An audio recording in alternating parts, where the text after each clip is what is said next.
O tabu das escolas de medicina, cadáveres para estudo. Em 1956, Alma Merrickels anunciou que estava indo para a Universidade de Stanford. Mas ela não iria às aulas. Ao saber que havia uma escassez especial de corpos femininos para estudantes de medicina, essa atriz semi-aposentada preencheu formulários para doar seu cadáver à Faculdade de Medicina após sua morte. Como historiadores da medicina, há muito estávamos familiarizados com as trágicas histórias de roubo de túmulos nos séculos XVIII e XIX. Estudantes de medicina tinham que pegar corpos desenterrados se quisessem cadáveres para dissecar. Mas houve pouca ou nenhuma discussão sobre os milhares de americanos no século XX que queriam uma alternativa ao enterro tradicional, aqueles homens e mulheres que deram seus corpos para educação e pesquisa médica. Então decidimos pesquisar essa forma especialmente física de filantropia, pessoas que literalmente se doam. Aproveitando, descubra as curiosidades mais surreais sobre o mundo conosco. Aprenda coisas novas e interessantes todos os dias com nossos vídeos. Mantenha-se sempre atualizado com nossos conteúdos, então não se esqueça de se inscrever no canal e ativar as notificações. Inclusive, confio em você para curtir esse vídeo. Roubo de túmulos e criminosos executados. À medida que mais e mais escolas de medicina foram abertas antes da Guerra Civil, a profissão enfrentou um dilema. Os médicos precisavam abrir cadáveres para aprender anatomia porque ninguém queria ser operado por um cirurgião que só havia sido treinado por meio de livros. Mas para a maioria dos americanos, cortar seres humanos mortos era um sacrilégio, desrespeitoso e nojento. De acordo com o ethos da época, apenas os criminosos mereciam tal destino após a morte, e os juízes intensificaram as sentenças de morte dos assassinos acrescentando o insulto da dissecação após suas execuções. Como em vida, os corpos de pessoas escravizadas também foram explorados na morte, ou entregues para dissecação por seus senhores ou roubados de seus túmulos. No entanto, nunca houve corpos suficientes legalmente disponíveis, então o roubo de túmulos floresceu. Os pobres não reclamados. Para atender à crescente demanda da profissão médica por cadáveres, Massachusetts promulgou a primeira lei de anatomia. Essa medida, aprovada em 1831, disponibilizou os corpos dos pobres não reclamados para dissecação em escolas de medicina e hospitais.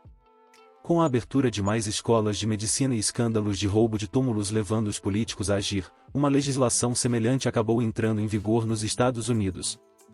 Um dos incidentes mais visíveis ocorreu quando o corpo do ex-deputado John Scott Harrison, filho e pai de presidentes dos Estados Unidos, apareceu involuntariamente em uma mesa de dissecação em Ohio em 1878.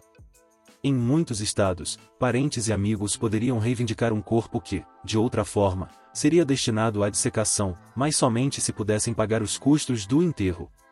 Corpos doados. No entanto, nem todos compartilharam o horror da própria ideia de serem dissecados. No final do século XIX, um número crescente de americanos estava disposto a permitir que estudantes de medicina cortassem seus corpos antes do eventual enterro ou cremação. Aparentemente, não os assustou ou enojou. Médicos se ofereceram, mas também enfermeiras, donos de lojas, atores, acadêmicos, operários e livres pensadores, até mesmo prisioneiros prestes a serem executados. Alguns eram pessoas que simplesmente procuravam evitar despesas funerárias.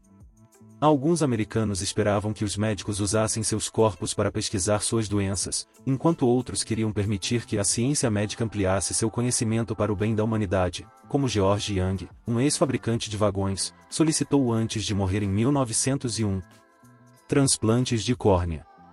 No final da década de 1930, os avanços na cirurgia de transplante de córnea possibilitaram aos americanos presentear seus olhos para restaurar a visão de homens, mulheres e crianças cegos e deficientes visuais.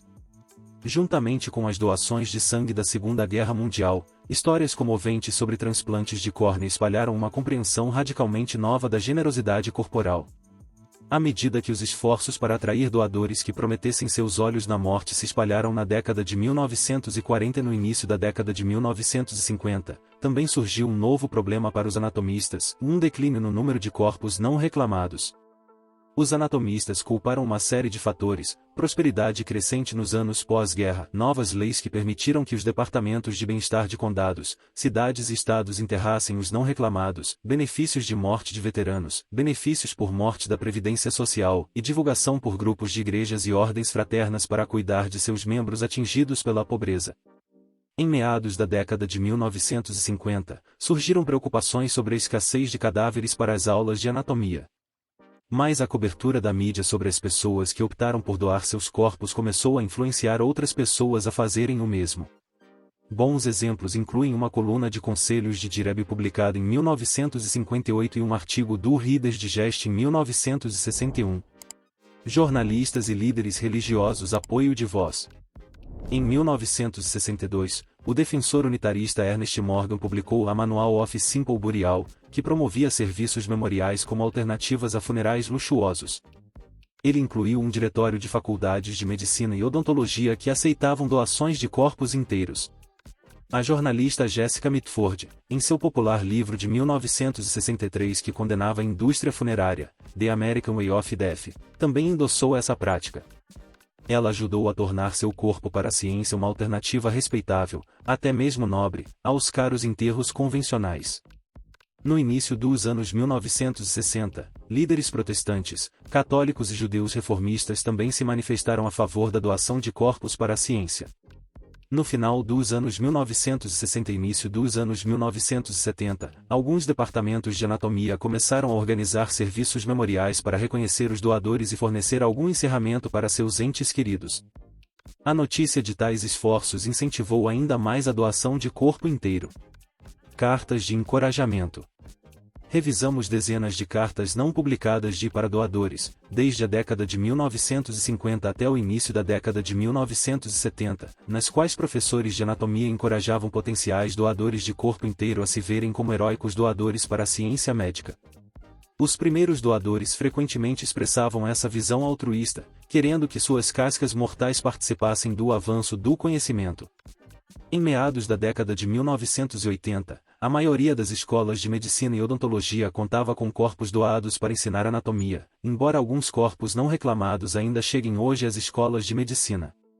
A tecnologia revolucionou o ensino de anatomia, como no projeto humano visível da National Library of Medicine, mas cadáveres ainda são necessários. Imagens e modelos não podem substituir a experiência prática com o corpo humano. Onde muitos americanos outrora consideravam os estudantes de medicina como açougueiros por explorarem seus amados mortos, os estudantes contemporâneos honram o que alguns desses futuros médicos chamam de seus primeiros pacientes pelo precioso presente que receberam. Susan Lawrence é professora de História na Universidade do Tennessee. Susan Lederer é professora de História Médica e Bioética na Universidade de Wisconsin-Madison. Aproveitando, descubra as curiosidades mais surreais sobre o mundo conosco. Aprenda coisas novas e interessantes todos os dias com nossos vídeos. Mantenha-se sempre atualizado com nossos conteúdos, então não se esqueça de se inscrever no canal e ativar as notificações. Inclusive, confio em você para curtir esse vídeo.